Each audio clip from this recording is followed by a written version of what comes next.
30 minutes drive southeast of Nauvoo, Illinois, and 2 hours west of Peoria is the town of Carthage and the historic Carthage Jail.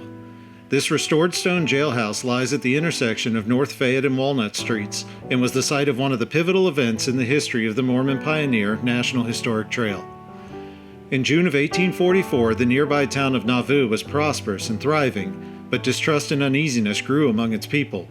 Criticism published in a local newspaper led to the destruction of its printing press and the issuing of a warrant for the arrest of Joseph and Hyrum Smith.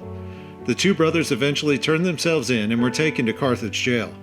Here they were held without bail as they awaited trial. On the night of June 27th, an armed mob stormed the jail. Both Hyrum and Joseph were shot and killed in the attack. Today, visitors can hear the story as they walk through the jail on a guided tour and at the site's visitor center. The Carthage Jail is operated by the Church of Jesus Christ of Latter-day Saints and is open daily throughout the year. Include a trip to this pivotal location as you visit the historic sites of Nauvoo and explore the Mormon Pioneer National Historic Trail. For more information, including directions, visit go.nps.gov/Carthage Jail.